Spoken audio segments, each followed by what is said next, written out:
से वापस आया, घर पर आए हुए मेहमानों से मुलाकात की तो मालूम हुआ बेटे के रिश्ते की खातिर तशरीफ लाए हैं। उनसे गुफ्तगू की, गांव और मोहल्ले के मुआज़िज़ लोगों के साथ काफी देर तक तबादला ख्याल हुआ और बड़े बेटे की शादी मोटरसाइकिल, फ्रिज, सिलाई मशीन, टेबल, पंखे और 25,000 नकद रुपए पर तय हो गई। गुज़िश्ता साल धूमधाम से शादी हुई और जिस वक्त मैं अपने बेटे की बारात में जा रहा था, मेरे दिल में खैरत पैदा हो रहे थे कि हम लोग कितने खुशनसीब हैं जो इस तरक्की याफ्ता दौर में जी रहे हैं। पहले लोग कितने वकील थे जिनके लिए मोटरसाइकिल देने दर किनारे एक साइकिल भी देना पसंद नहीं करते थे। उन्होंने शादी को बाजार की मूल और साफ बना रखा था। अच्छा वो दुनिया से परसोदा खैरत मिल गई और दुनिया ने नए रास्ते पर कदम रखा जहाँ तरह तरह की आराइश व सवाइश की चीजें हैं, किस्म किस्म की नई इजाजत हैं जिनसे इंसान पूरी तरह फैसियाब हो रहा है। मेरा इरादा है कि अपने दोनों बेटों की शादी इसी तरीके से मालदार घराने से धूमधाम से करूंगा ताकि ज्यादा से ज्यादा दहेज मिले। अरे बाबा जी, क्यों इस कदर परेशान हाल नजर आ रहे हो? क्या किसी को तलाश कर रहे हो? आप तो सिर्फ लोगों को घूर घूर कर देख रहे हो और कुछ बोल नहीं रहे। आखिर क्या बात है? कोई परेशानी हो या किसी चीज की जरूरत हो तो बयान कीजिए। हम नौजवान लोग आपकी खिदमत के लिए हैं। आप कहिए, आपकी तमाम बातों पर तवज्जो दी जाएगी। क्या कहूँ बेटे, मैं तो अपने परेशानी और घर की खास्ता हाली से बहुत तंग आ चुका हूँ। कई बेटियां बालिग हो चुकी हैं जिनकी निस्बत से कई सालों से परेशान हूँ। रिश्ते कायदे के नहीं मिल पा रहे हैं और आज भी इस इरादे से निकला हूँ। मुमकिन है बारी ताला का मुझ पर करम हो जाए और कोई मुनासिब रिश्ता मिल जाए। अगर आप इस सिलसिले में कुछ ताउन कर सके तो जरूर करें, बड़ी मेहरबानी होगी। आप जमीन वालों पर रहम करेंगे, आसमान वाला आप पर रहम करेगा। अरे बाबा, बस इसी छोटी सी बात पर आप इस कदर परेशान हैं। मुझे तो आपकी हालत पर बहुत तरस आ रहा है। अगर आप इस इलाके के किसी भी पढ़े लिखे से मास्टर हजरत इब्ने कसम का नाम पूछकर मेरे यहाँ आ जाते तो आपको इतनी जहमत न उठानी पड़ती। इस इलाके के तो तकरीबन सभी लोग जानते हैं कि मेरे दोनों बेटे बिल्कुल जवान हैं जिनके रिश्ते मुख्तलिफ जगहों से आ रहे हैं। अरे भैया, तब तो बहुत अच्छा है। अल्लाह करे रिश्ते यहीं तो हो जाए और मुझे किसी और जगह न जाना पड़े। मेरे भाई तब तो बात यहीं तय कर ले और सारी चीजें यहीं बता दे ताकि मैं इसी वक्त इंतजाम में लग जाऊं। बाबा, आप ठीक सोच रहे हैं, मेरी भी यही राय है। अच्छा, तो आप दहेज में क्या क्या सामान देंगे ताकि इस वक्त अंदाजा हो जाए कि मैं आपको बतला दूं कि गुज़िश्ता साल मैंने अपने बड़े बेटे की शादी की है तो उसमें मोटरसाइकिल, फ्रिज, सिलाई मशीन वगैरह बहुत सी कीमती सामान मिले हैं। फिर ये कि दुनिया तरक्की करती जा रही है तो भले बेटे की कीमत में गिरानी क्यों नहीं आएगी, जबकि बेटे तो बहुत ही मेहनत से पैदा होते हैं। अरे भैया, इससे बेहतर तो यह था कि आप मिलते ही नहीं और कहीं रुक करता। अरे बाबा, नाराज मत हो, सुनिए जरा। आप क्यों भागे जा रहे हो? मैंने कौन सी ऐसी बात कह दी जिससे आप बिल्कुल दिल बर्दाश्त हो गए, जबकि आप तजुर्बेकार आदमी हैं। आप देख रहे हैं कि मैंने आपसे कोई हवाई जहाज या ट्रेन का मुतालबा नहीं किया है, बल्कि उन्हीं चीजों का मुतालबा किया है जो राइज है ताकि आपके लिए ज्यादा भारी न हो। अरे भैया, जब हमारे पास इतनी वसत नहीं, सिर्फ 300 की पुरानी साइकिल और 25 रुपए की इस घड़ी का इंतजाम कर रखा था और सोचा था कि इतने में काम चल जाएगा।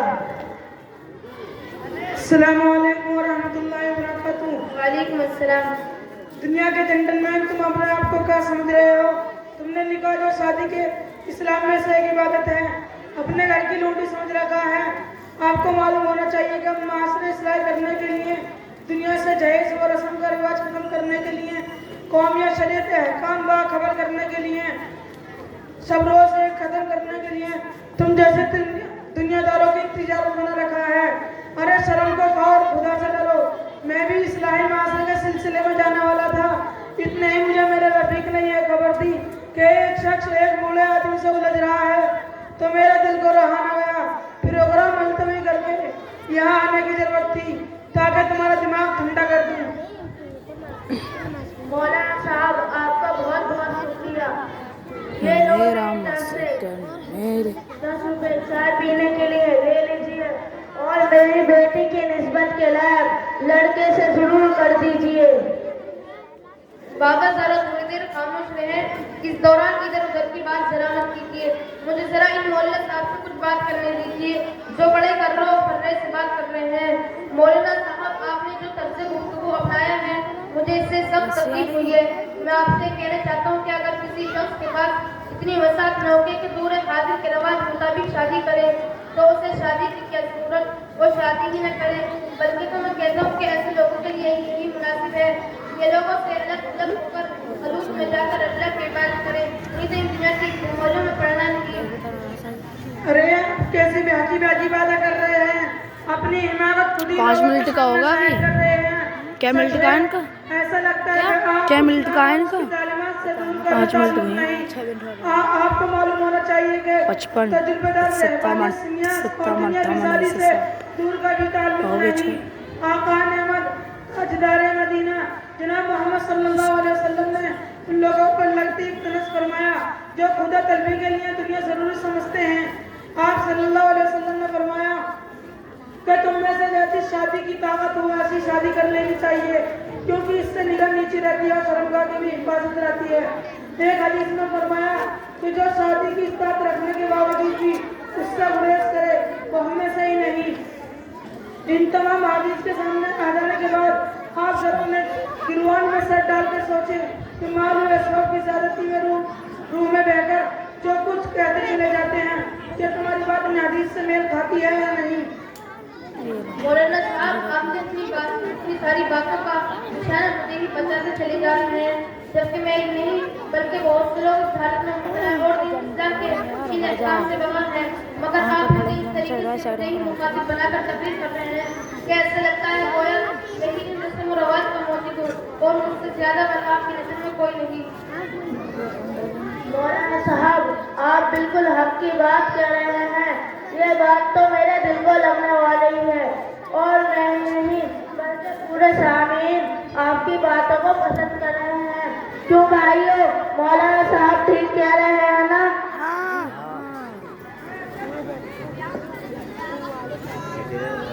मौलाना साहब, आपने निकाह पे कहाँ से आ गया? जो बातें बयान की और हदीस से कुछ पेश किया तो वाक़यात में काबिल तस्लीम था और अब तक इसका नवाकिब था, लेकिन मेरी समझ में नहीं आता कि आपको दहेज देने और देने से ये तो हट रहा है। इसमें तो फायदा ही फायदा है। दहेज से गरीबी का खात्मा होता है, इक़्तिसादी तरक्की होती है।